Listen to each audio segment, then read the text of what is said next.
escucha. Bienvenido a un estudio bíblico a los hebreos. Estamos en el capítulo 2. Sabemos que las cartas de los hebreos a los hebreos enfatiza el sumo sacerdocio de nuestro Señor Jesucristo. Enseñaba en el capítulo 1 que el escritor a los hebreos enfatiza el énfasis del capítulo 1 enfatizaba la excelencia de nuestro Señor Jesucristo como Hijo de Dios y como el Hijo del Hombre, que Él es el sumo sacerdote que vino en forma de hombre a favor de los hombres y que es el Hijo de Dios en toda su divinidad, como Dios mismo vino y habitó entre nosotros. Pues estamos ahora en el capítulo 2, donde nos habla la palabra, nos va a mostrar que el Señor es lo que nos faltaba a nosotros para complementarnos a nosotros, de que la tarea que nosotros teníamos que hacer, pues la hizo nuestro Señor Jesucristo y Él la completó. Aleluya, que es nuestra salvación. Todo lo hizo el Señor Jesucristo en la cruz del Calvario. Toda la obra fue hecha por Él. Nada hicimos nosotros. Todo 100% la obra fue hecha en Cristo Jesús. Aleluya. Comencemos el libro de los Hebreos capítulo 2. Y dice, comienza. Por tanto, ahora, esto en el griego es, por esto es necesario. Ahora, estas son tres palabras en el griego que son muy importantes. Es de gran necesidad, tal necesidad de que si tú no cumples en esto tendrás consecuencias adversas a esto. Entonces, pero comenzamos el capítulo con una causal. Hay una causal. Por esto es necesario. Hay algo que nos está mostrando el escritor. ¿Qué es esto? Puede ser lo que nos decía en el primer capítulo, ¿no? De que en el capítulo 1, versículo 1 dice que Dios habló de muchas formas y de muchas maneras a los antepasados, a los padres, a las generaciones, y que ahora nos ha hablado por medio del Hijo. En los últimos días, en los últimos tiempos, o sea, en el tiempo de los apóstoles, ha hablado por medio del Hijo.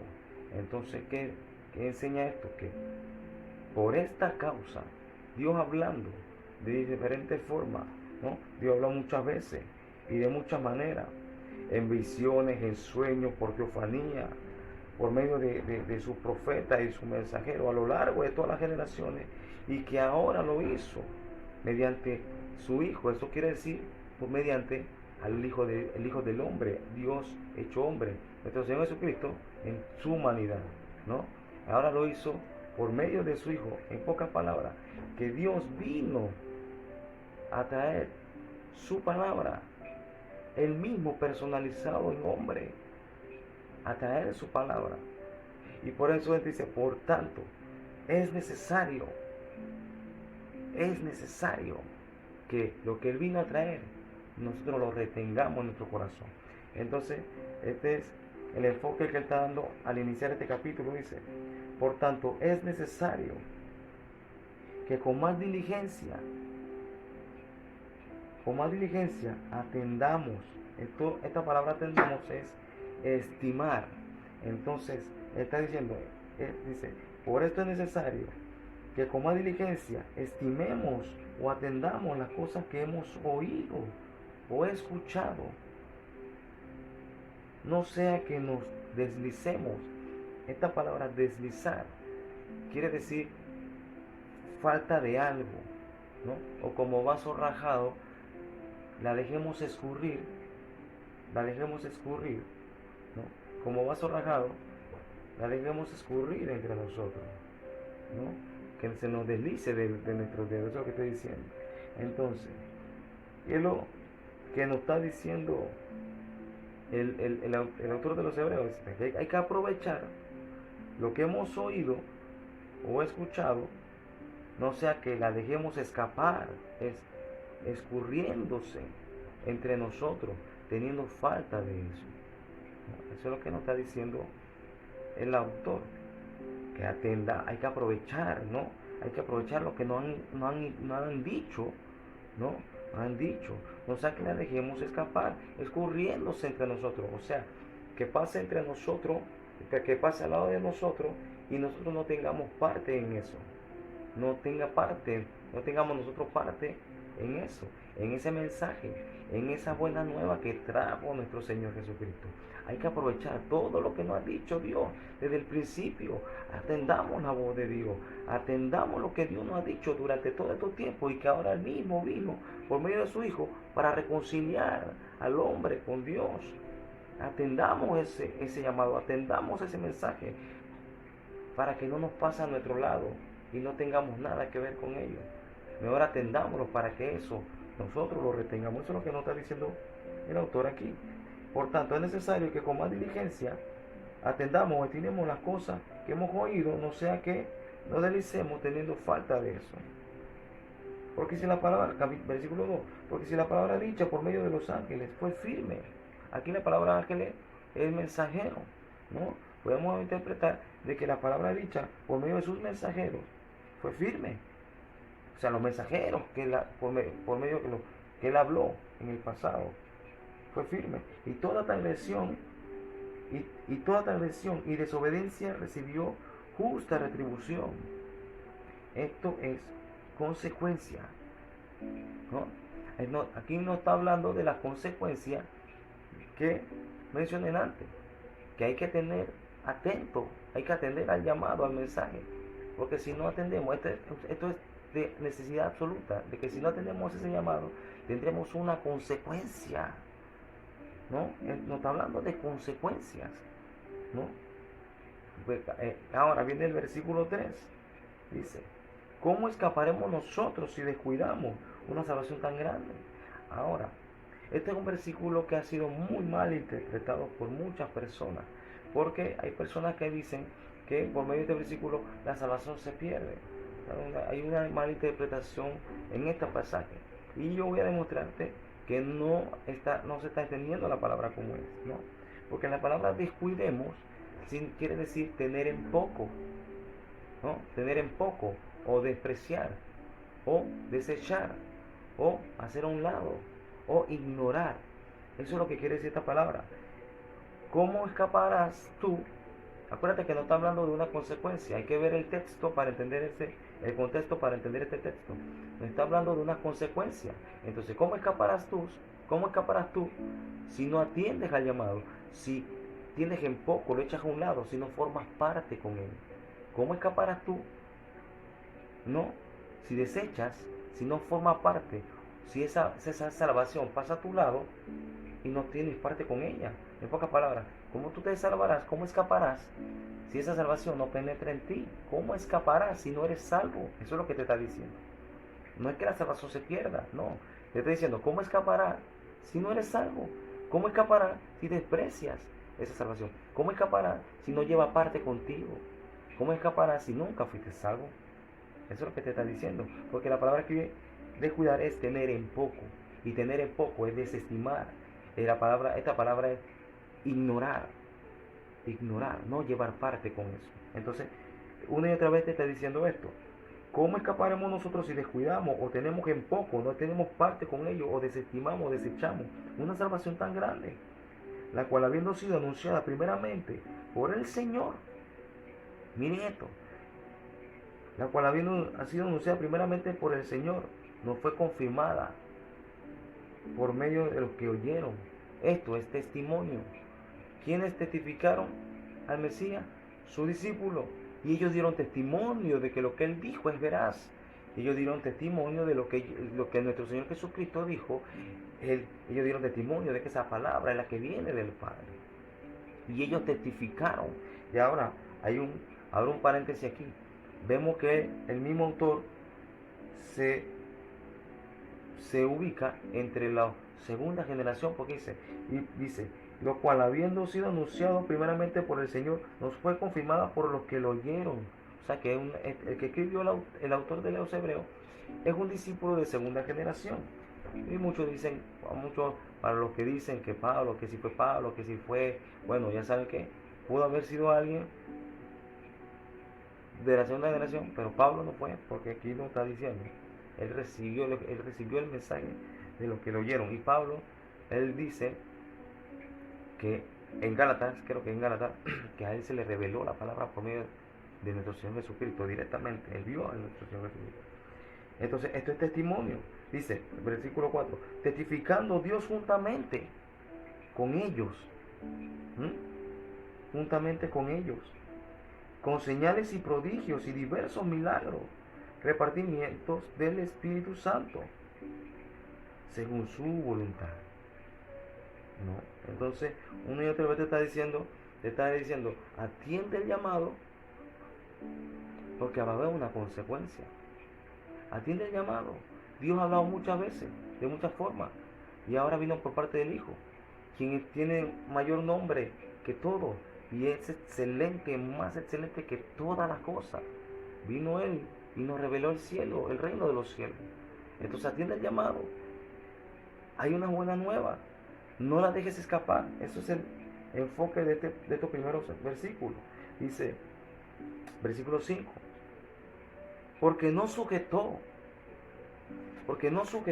oigan, a los ángeles al mundo venidero.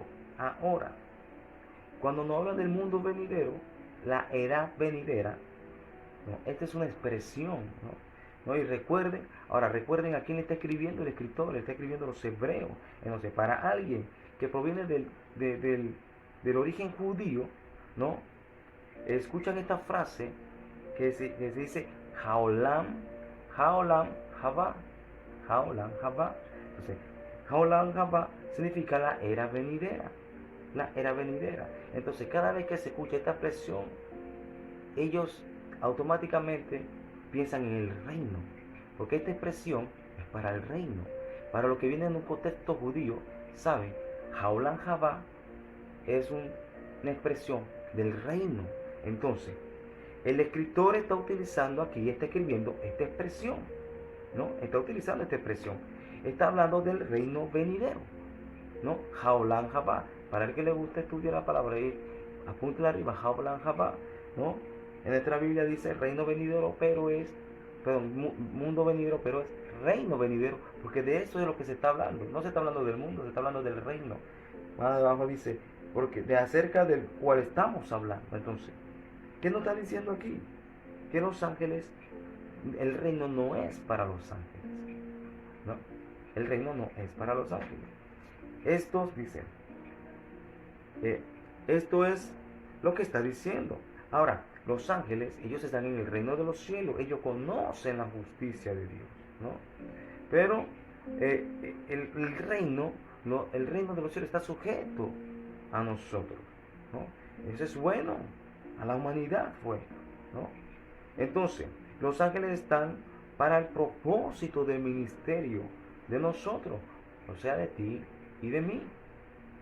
El reino no es para los ángeles están al servicio, ¿no? Del ministerio, el ministerio de nosotros, ¿no? Como lo dice Hebreo, en el capítulo anterior, que en el versículo 14, capítulo 1, dice, no son todos estos espíritus ministradores enviados para el servicio a favor de los que les serán herederos de la salvación. Entonces ellos están al servicio de la iglesia, de Luda. Entonces, prestemos la atención a este versículo, que es algo, aquí nos muestra algo Dios muy importante que tenemos que tener en cuenta. Dice, porque no sujetó a los ángeles al mundo venidero, o sea, a la edad venidera, al reino venidero. Haolam Haba. Entonces, acerca del cual estamos hablando. Versículo 6. Ahora, aquí en el versículo 6, el escritor no va a citar el Salmo 8, ¿no? Él no está citando el Salmo 8 ahora, dice, porque alguien testificó de en cierto lugar, diciendo, hay que entender esto, ¿qué es el hombre para que te acuerdes de él? Ok.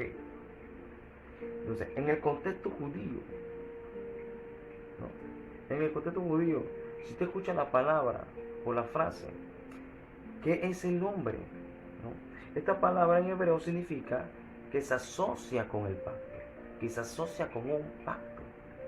Cuando tú, en el contexto judío, toda aquella persona que escucha, todo judío escucha, ¿qué es el hombre? Entonces esta frase en hebreo se asocia a, esto se asocia con un pacto, ¿no? Entonces, solo, ¿qué nos está diciendo? Solo te recordará si tienes una relación de pacto con él. Eso es lo que te está diciendo, ¿no? Esa es la profundidad de esta palabra, ¿no? Solo te recordará si tienes una relación de pacto con él. Si realmente tú has sido regenerado, si tú realmente has sido renovado, si tú realmente eres la novia del Cordero, si realmente has sido conocida por él y tú conoces al esposo, si realmente tienes una relación de matrimonio, como el matrimonio, una relación de pacto. Esa es la relación que tenía con su pueblo, con Israel, una relación de pacto, una relación de el novio y su novia. Entonces es necesario que tú tengas una relación de pacto con el Señor, porque así serás recordado por el Señor. Esta es la profundidad de esta frase. Dice, entonces, sin un pacto no te recordará. Entonces, sigo leyendo. ¿Qué es el hombre para que te acuerdes de él? O el hijo del hombre. Mira esto, el hijo del hombre. ¿De quién está hablando aquí? Está hablando de nosotros. Está hablando del hijo del hombre en minúscula. Está hablando de la humanidad. Está hablando del hombre, ¿no? Muchos pensarán que está hablando de Cristo, pero tiene un enfoque en ambos, pero realmente se está refiriendo al hombre. Sabemos que Jesucristo nuestro Señor vino como hombre, pero aquí se está refiriendo a nosotros. ¿Por qué? Porque te voy a enseñar que esta es la voluntad de Dios. Este es el deseo de Dios para con nosotros. Dice, ¿o qué es el hijo del hombre? Esto es humanidad, para que le visites. Ahora, esta palabra visitar en el hebreo es Peikuf Daleh. ¿Qué significa esto? Peikuf Daleh es depositar algo en alguien. Entonces, depositar algo significa esto, o visitar con un propósito, poner algo en alguien más. Lo que significa es esto, que Dios va a hacer eso debido a una responsabilidad de pacto. ¿Qué es lo que está diciendo? El Señor hizo nuestro Dios es un Dios de pacto. Pero Dios sabe que hace falta algo, hacía falta algo, faltaba una provisión para el hombre. Porque dice el Señor, que es el hombre para que te acuerdes de él. Esto es en relación a un pacto. O el hijo del hombre, o sea, la humanidad, para que le visite. ¿Qué es esto? ¿Qué es el hombre para que te acuerdes de él? Mediante de un pacto. Por el pacto tú te acuerdas del hombre. Por el pacto Dios se acuerda del hombre. Y el hombre necesita, o el hombre necesitaba algo que faltaba. Y sabemos que este algo es el sacrificio de nuestro Señor Jesucristo en la cruz. Porque hacía falta eso, para que todas las cosas fueran redimidas de nuevo para el hombre. Porque el deseo de Dios para el hombre era que se enseñoreara de todas las cosas. Pero faltaba algo, porque se nos había quitado por derecho. Pero el Señor Jesucristo vino y lo redimió. Eso nos faltaba. Y Él vino a depositar eso en nosotros. Aleluya. Gloria a Dios. Entonces, cuando el escritor de los Hebreos cita el Salmo 8, sabemos que el Salmo 8 en el original, él no utiliza el texto masorético. El texto masorético es la escritura en el hebreo, en el original hebreo. ¿Por qué? Porque en todas las cartas, en todo el Nuevo Testamento está escrito en griego. ¿Qué quiere decir eso? Que él no utilizó el texto masorético, él utilizó la Septuaginta. Es por eso que cada vez que tú lees el Nuevo Testamento y ves que hay una cita del Antiguo Testamento en el Nuevo Testamento y tú comparas los escritos, son similares pero no son iguales. ¿Por qué? Porque el texto que está utilizando es griego. Entonces hay diferentes palabras, pero con el mismo fin, pero hay diferentes palabras. Entonces, ¿qué pasó?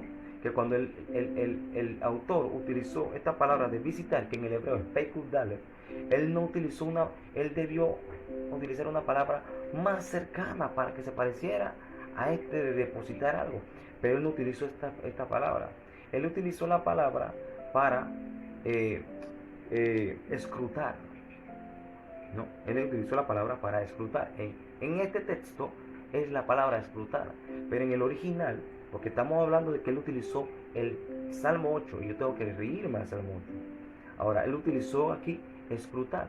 Ahora, yo creo en los propósitos de Dios. Y entonces, aunque usted no lo crea, esta palabra nos ayuda más todavía. Porque sabemos que Peikudal es depositar algo que faltaba. Pero escrutar, miren lo que significa escrutar, dice vigilar, que en el hebreo es askafhar, ¿no? Y esto es dedicar una observación intensa de algo.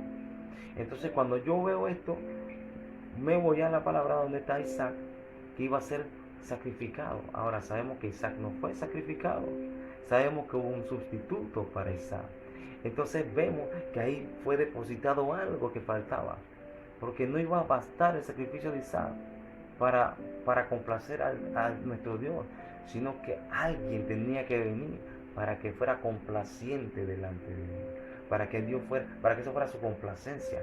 Entonces, cuando esto ocurrió, Dios proveyó el holocausto, y Abraham allí dijo: Jehová Jireh. Ahora, muchos dicen que Jehová Jireh, que la palabra realmente significa Jireh, se dice así. Muchos dicen que esto es proporcionar, y otros dicen que significa ver. Literalmente significa ver, pero significa ver con el propósito de hacer un inventario de lo que falta, que uno pueda suplir. Entonces, ¿qué pasó? Dios vio, examinó para poder suplir. Eso nos ayuda a entender aún más este texto. Dios vio en el hombre y Él examinó al hombre, y Él pudo suplir, pudo dar lo que hacía falta. Y este es el sacrificio de nuestro Señor Jesucristo, porque nadie puede ser salvo por sí mismo. 100% la salvación la dio nuestro Señor Jesucristo. Él suplió lo que faltaba. El sacrificio lo suplió nuestro Señor Jesús, lo suplió nuestro Dios por medio de su Hijo. Aleluya. Entonces, Dios va a mirar al hombre y verá lo que hace falta en ese pacto. O sea, Él va a ver el pacto. Él va a ver lo que hacía falta en el pacto, en el antiguo pacto. Él dio sus mandamientos, pero sus mandamientos son perfectos, pero faltaba algo que era imperfecto. Era el sacerdocio. El sacerdocio era por medio de hombres débiles, pero necesitaba mandar al Hijo, el gran sumo sacerdote, para que eso es lo que hacía falta, para que el pacto fuera perfecto y perfeccionara a los hombres. El antiguo pacto no te perfeccionaba, no por la palabra, sino porque los hombres eran débiles y estos eran mortales, iban a morir. Pero para eso vino el Señor Jesucristo, que es eterno, el gran sumo sacerdote, para complementar estos dos pactos, que es eterno. Este te perfecciona, y este es el énfasis de toda la carta. El gran sumo sacerdote, nuestro Señor Jesucristo. Seguimos leyendo, dice: este es un poco menor que los ángeles. Ahora, miren esto, miren somos menores, en estas condiciones somos menores que los ángeles. Pero la palabra me enseña de que seremos coronados, dice, seremos coronados de gloria y de honra. Entonces, en el reino de los cielos, nosotros dice que juzgaremos a los ángeles. Entonces tenemos una posición superior que los ángeles. Eso hay que entenderlo. Dice: con gloria y honor cuando... exactamente. Cuando usted esté en el reino de los cielos, usted va a juzgar a los ángeles. Ahora, dice la escritura que y le puso sobre las obras de tus manos. Todo el anhelo de Dios era este: poner al hombre, llenarlo de gloria, coronarlo de honor, ponerlo en la obra de sus manos, que nosotros administráramos las obras de Dios, ¿no? Pero hay algo: nuestro pecado no permitió que eso ocurriera. No permitió que eso sucediera. Pero ¿qué pasó? Aquí hay un contraste. Nuestro Señor Jesucristo, el Mesías, que es el Hijo de Dios, pero también es el Hijo del hombre. ¿Qué quiere decir esto? Que como hombre, nuestro Señor Jesucristo hizo lo que Israel tenía que hacer. Nuestro Señor Jesucristo hizo lo que Israel tenía que hacer. Entonces por eso la palabra dice, y hace la comparación, dice, de Egipto saqué a mi hijo. Hace referencia primero a Israel, que sacó a Israel de Egipto para que hiciera la voluntad de Dios, pero no se pudo por el pecado que hay en el hombre, que por el pecado que hay en la humanidad. Entonces, ¿qué dice del Hijo de Dios? También dice, de Egipto traje a mi hijo, saqué a mi hijo. Porque se está haciendo referencia ahora a nuestro Señor Jesucristo, porque Él hizo lo que nosotros teníamos que hacer, pero no podíamos hacer. Entonces, aquí hay un gran principio. Este es un gran principio. Esto es lo que Dios quiere hacer en el hombre, pero el pecado no permitió eso. Porque viene lo que dice, todo lo sujetó bajo sus pies. Todo lo sujetó bajo sus pies. Porque en cuanto le sujetó todas las cosas, se está hablando de nosotros, nada dejó que no sea sujeto a Él. Está hablando del hombre. Pero todavía no vemos que todas las cosas le sean sujetadas. No se da. Pero vino alguien que sí lo pudo hacer. Y miren lo que dice el versículo 9. Pero, aquí hay un contraste. Aquí hay un contraste adverso.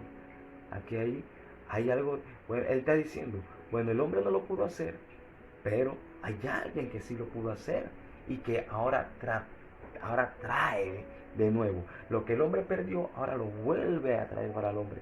Pero si cree en nuestro Señor Jesucristo, por medio de nuestro Señor Jesucristo, porque de Él es todas las cosas. Entonces dice, pero, esto es importante entenderlo.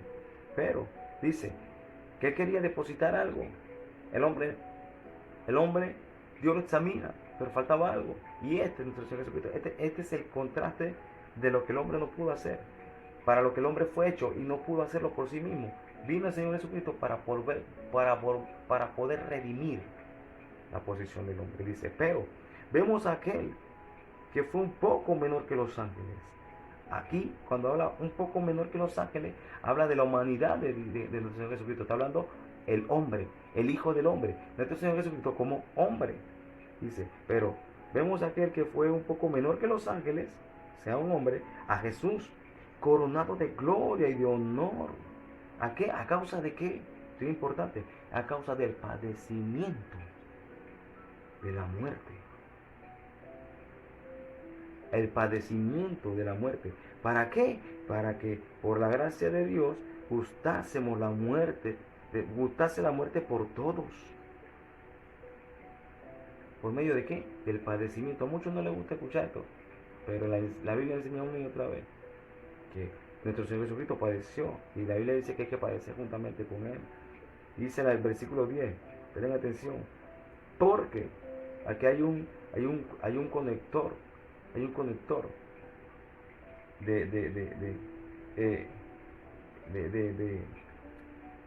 una respuesta. Dice, porque convenía. ¿Por qué lo hizo? Porque convenía. La palabra convenía es alajá. Alajá es caminar correctamente, ¿no? En normas o las leyes de Dios. Entonces, esto es apropiado. Eso es lo que significa esta palabra. Porque era apropiado. ¿Por qué era apropiado? Porque era apropiado. Porque él andaba. ¿Por qué demostró eso? Porque andaba en eso, porque andaba en obediencia. ¿Por qué era apropiado? Porque era necesario obedecer lo que decía el Padre. ¿Por qué fue la cruz? Porque era apropiado obedecer al Padre. ¿Por qué hizo eso? Porque era apropiado. Porque caminó recto, ¿no? Él creó todas las cosas, ¿no? La palabra nos enseña. En el capítulo 1 nos muestra que en Él se sustenta todas las cosas. Él creó todas las cosas, es el creador. Entonces, nuestro Señor Jesucristo creó todas las cosas y Él quiso redimir todas las cosas, ¿no?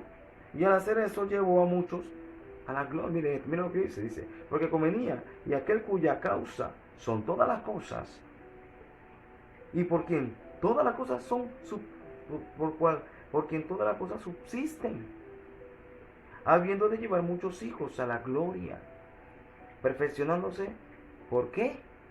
Por la aflicción, por las aflicciones. El autor de la salvación de ellos, es la palabra aquí para autor, es la palabra gobernante. Entonces, Él es el gobernante de la salvación. ¿Qué significa esto? Pues que Él gobierna la salvación, Él la define, Él la ha logrado, ¿no? Él controla la salvación, ¿no? En otras palabras, la salvación le pertenece a Él por su sufrimiento. Por eso, a Él le pertenece la salvación. Ahora, la palabra aquí, perfeccionado, para que dice perfeccionándose, no quiere decir que Él no era perfecto. No, eso no lo que no quiere decir que Él hacía falta ser perfecto. No, Él es perfecto, Él siempre ha sido perfecto y fue perfecto. Porque si no hubiera sido perfecto, no podía hacer el sacrificio. Porque el sacrificio tenía que ser intacto, intachable. Nuestro Señor Jesucristo es intachable. ¿Qué quiere decir esto? No quiere decir que hacía falta, no era, sino que, dice, no quiere decir que no era perfecto, que eso faltaba, no, sino que Él siendo perfecto en todo sentido, ¿no? En todo sentido, ¿no? Se halló justo, sin pecado, ¿no? Él se vació a sí mismo. Él se despojó de eso, ¿no? Él se despojó de lo que es Dios, ¿no? Se hizo hombre, ¿no? Y como hombre demostró perfección, ¿no? ¿Y cómo lo hizo? Sufriendo, sufriendo. Entonces, la Biblia dice que irá llorando el que va regando la buena semilla, pero cuando coseche la gavilla, me da gozo. Entonces, hay que enseñar, hoy en día no enseñamos el precio del discipulado, el precio que hay que pagar para ser un discípulo del Señor. Y esto hace falta en la iglesia enseñarlo. Hablamos muchas cosas y no hablamos lo que tenemos que enseñarle a la persona.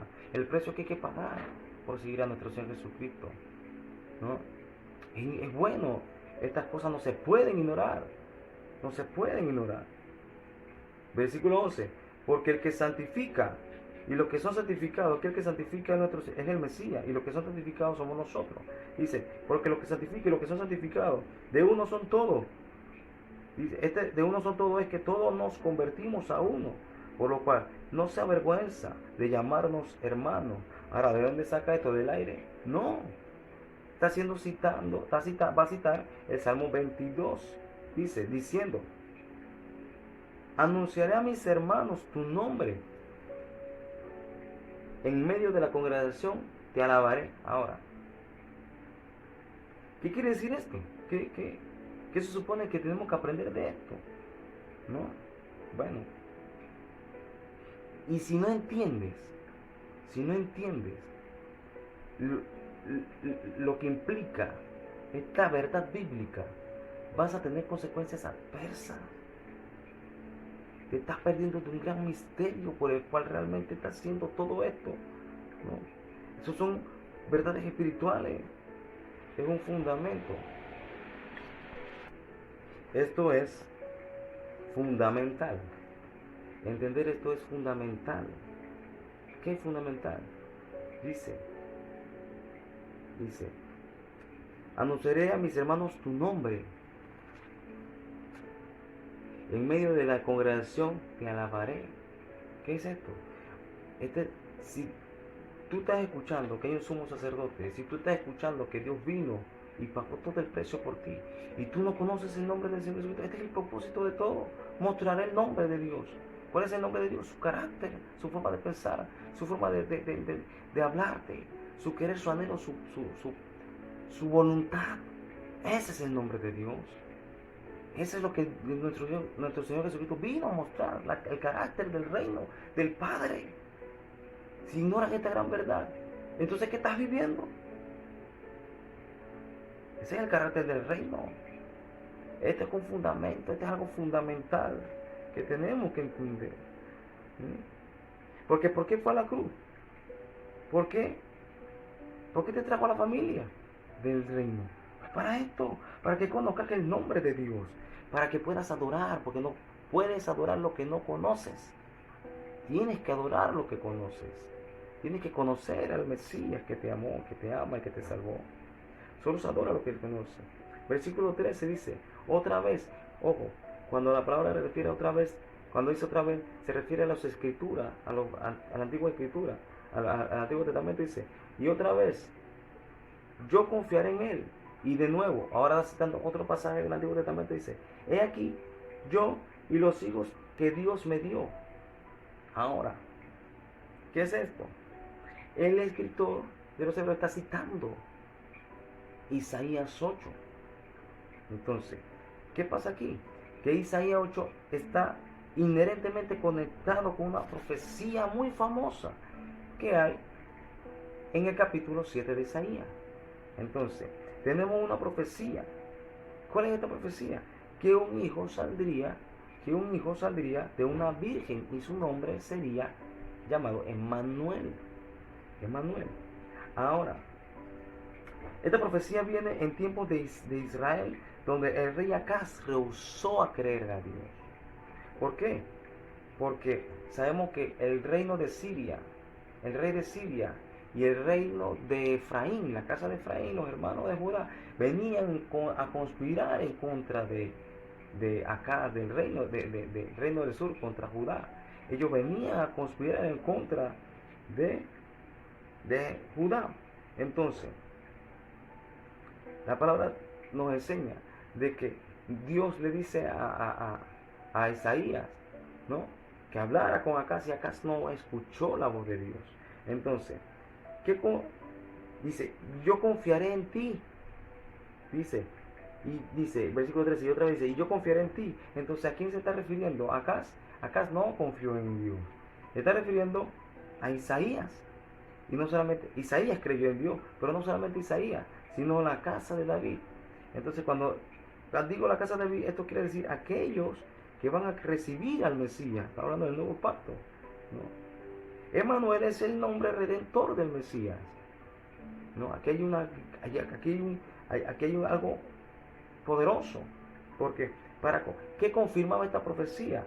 Bueno, para aprobar esta profecía, para aprobarlo, ¿no?, habrían dos nacidos de Isaías, dos muchachos de Isaías, dos hijos de Isaías, ¿no? Uno que se llamaba Ser-Yasub, que significa el remanente volverá. Este es el hijo mayor de Isaías. Esto es lo que quiere decir en el versículo, en el siguiente dice, y de nuevo, y he aquí yo y los hijos que Dios me dio. Está hablando de Isaías, está hablando de esos dos niños. De Ser-Yasub, que es el primer hijo de Isaías, que significa el remanente regresará, y el otro, que es el menor, que se llama Maher-Salah Hashbaz. Esto significa rápidamente tendrá el botín y rápidamente se acercará el saqueo. Ahora, estas dos cosas funcionaban juntas. Lo que acontecía cuando el reino de Siria y el reino de Israel o la casa de Efraín venía contra Judá, Dios le dice, ve a Isaías, ve con tu hijo, Ser-Yasub, y ve, prácticamente lo manda primero a Ser-Yasub. Es el que aparece en el capítulo 7, ¿no? Y Ser-Yasub nació primero, y luego nació Maher-Salah Hashbaz. Y uno pensará que es todo lo contrario, pues ellos representaban lo que acontecía. Pues se levantaba reyes en ese momento contra la casa de Judá. Entonces, ¿qué está pasando? Cuando los reyes vienen en contra de Judá, eso es un botín, ese es un saqueo, eso está ocurriendo primero. Pero Dios no manda primero al hijo menor. Dios manda, esto es un simbolismo, esto es una profecía, ellos representan esos eventos. Pero no manda a Maher-Salah Hashbaz, sino que manda a Ser-Yasub. Ser-Yasub significa el remanente volverá. Dios manda primero, ¿a qué significaba? Rápidamente viene el saqueo y el botín. Pero no, hay un porqué. Entonces después, primero manda a Ser-Yasub, que significa un remanente volverá, y después manda a Maher-Salah Hashbaz en el capítulo 8. Entonces aparece, para el que no entiende lo que yo estoy diciendo, es importante que lea Isaías para que tenga una mayor comprensión, para poder entender realmente lo que la Escritura está diciendo aquí en Hebreos. Es importante estudiar el Antiguo Testamento. Dice, entonces, o sea,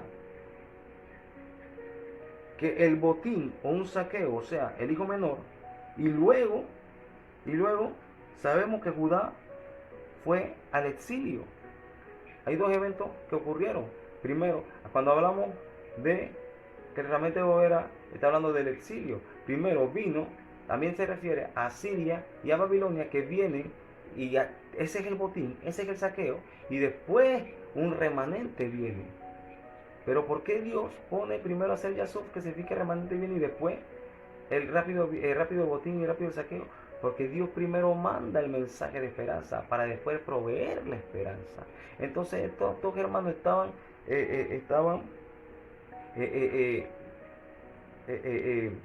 inherentemente conectados con la profecía de Emanuel, que era nuestro Señor Jesucristo. Que cuando estos dos eventos acontecieran, estaba pronto la redención del pueblo de Israel. Estaba pronto la redención al hombre. Entonces, uno pensaría que todo lo contrario, pero Dios provee primero el mensaje de esperanza y para después proveer la esperanza. Y lo que está diciendo que cuando estos niños, dice, lo que está diciendo aquí es que cuando estos niños, o sea, que estas cosas pasan, ocurran y sus nombres logren hacer cumplidos, el exilio del norte y del sur, como lo es el Yasuf, el exilio, perdón, del norte y del sur, como el exilio es Maher Salahasba, que es el rápido botín o rápido el saqueo, ¿no? Pero Judá, y que Judá volvió, que es el remanente volverá, que es el Yasuf. Cuando esto ocurre, entonces estos son los eventos que interesan para que el Mesías vuelva. Entonces eso es lo que está diciendo aquí. Dice, ellos participaron lo que el Señor Jesucristo iba a participar también. Yo confiaré en Él. Y de nuevo dice, he aquí yo y los hijos que Dios me dio, ¿no? Los de Isaías. Así que por cuanto los hijos, o sea, los dos hijos de Isaías, los hijos participaron de carne y sangre, también participó de lo mismo, para destruir por medio de la muerte al que tenía el imperio de la muerte. O sea, y este es el diablo. Está hablando de nuestro Señor Jesucristo, que él participó también en carne y sangre, ¿no? Y le quitó dice, para destruir por medio de la muerte al que tenía el imperio de la muerte, ese es el diablo, ¿no? Y librar a todos los que por el temor de la muerte estaban durante toda la vida sujetos a servidumbre. Entonces, miren lo que está diciendo, la muerte se relaciona con el pecado. Entonces, que sería destruida, y la venció resucitando de los muertos. Ahora, la referencia de la resurrección, a nuestra mente debería venir el reino, ¿no? Por eso el Mesías viene en el monte de los olivos. Entonces, si tú le preguntas a un judío, ¿no? Si tú le preguntas a un judío, ¿qué es el monte de los olivos? Él te va a decir que es el cementerio judío más importante del mundo. Porque en el monte de los judíos, en la falda del monte de los judíos, hay tumbas por todas partes. Entonces, ¿qué representa esto? Esto representa la resurrección, porque dice la Escritura que Él va a venir en el monte de los olivos. Él va a venir a resucitar a aquellos que creyeron en Él. Importante entender esto. Dice 16, porque ciertamente no socorrió a los ángeles, sino que socorrió a la descendencia de Abraham, ¿no? Lo que significa que no llegó a ser un ángel. Siempre fue el Hijo de Dios, ¿no? Siempre fue divino, pero se alejó de eso. No asumió lo de la característica angélica, sino que se vistió con la esperma o la semilla de Abraham, ¿no? La humanidad. Esto y por tal a esto vino a socorrer, ¿no? Por lo cual, 17, por lo cual debía ser en todo semejante a sus hermanos, para venir a ser misericordiosos y fieles, sumo sacerdote. Este es el énfasis de la carta, sumo sacerdocio, en el cual Dios se refiere para expiar. Aquí la palabra para expiar debería ser para propiciar, porque expiar es la palabra capora, y capora es tapar. Para expiar es remover, quitar, borrar el pecado. Entonces, para es para expiar los pecados del pueblo, pues en cuanto él mismo padeció siendo tentado, es poderoso para socorrer a los que son tentados. Entonces es necesario que sepa que hay un sumo sacerdocio. ¿Y que es este nuestro Señor Jesucristo?